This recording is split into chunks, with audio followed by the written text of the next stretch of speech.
سڵاوتان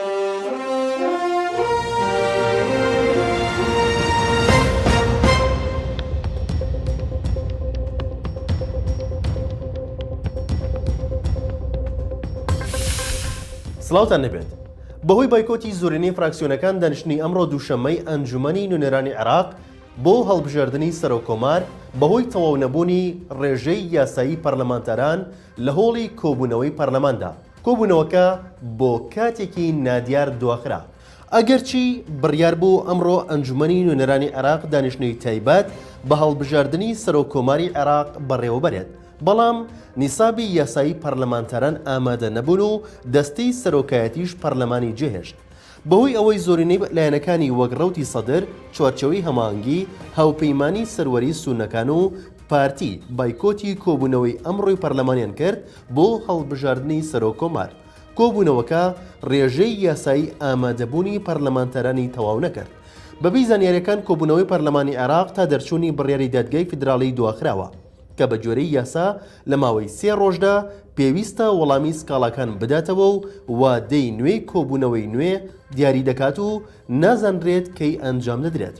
ئەمە لە کاتێکدا دوێنێ هەریەک لە هاوپەیمانی سەروەری سونەکان و فراکسیۆنی پارتیش بڕیاریاندا بەشداری کۆبوونەوەی پەرلەمانی عێراق نەکەن کە تایبەت بوو بە هەڵبژاردنەی پۆستی سەرۆکۆمار.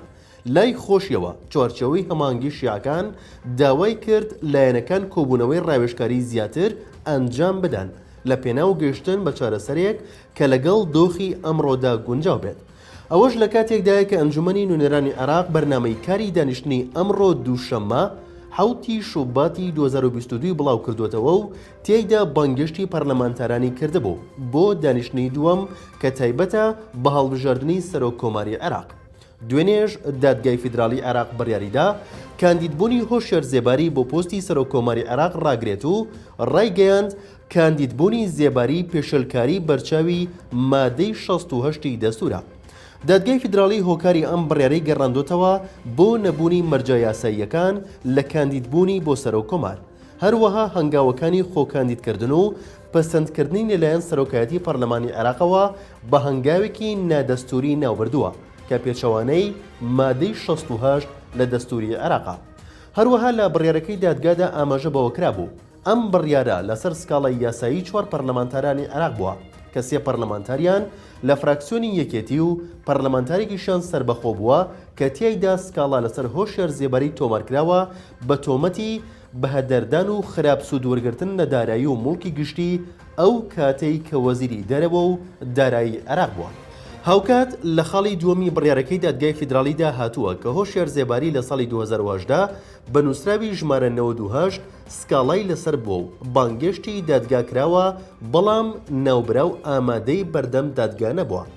شارەزایەکی یاساییش بە شارپرێسی ڕاگەیاندووە پارتی ناتوانێت تانە لە بڕیارەکەی دادگای فیدراڵی بدات چونکە بڕیارەکانی دادگای فیدراڵی کۆتا و قەتعیە. مەشعان جبوری پەرلەمانتار و کەسایەتی ناسراوی عێراقیش ئاشکرای کردووە ئەگەر دادگای فیدراڵی هۆشیار زێباری ڕەت بکاتەوە ئەگەر هەیە پارتی نێچیروان بارزانی یاخود فواد حسێن کاندید بکات، چونکە موقتەدا سەدر بە فەرمی داوای لە نێچیروان بارزانی کردووە خۆی کاندید بکات.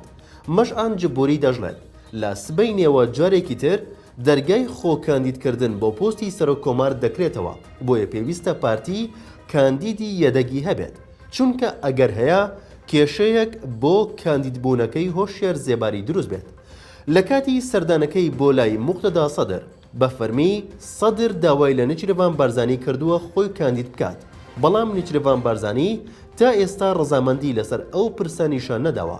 چاودێرانیش پێیان وایە موقتەدا سەدر زیاتر لەژێر کاریگەری لایەنگرانی خۆیدایە، بۆیە پرسی بە پارتی و سیادە نەکردووە کە بایکۆتی کۆبوونەوەی پەرلەمان بکات، بەڵام سەدر بە بارزانی ڕاگەیاندووە کە پابەندی هەموو ئەو شتانەیە کە بەیەکەوە لەسەری ڕێکەوتون.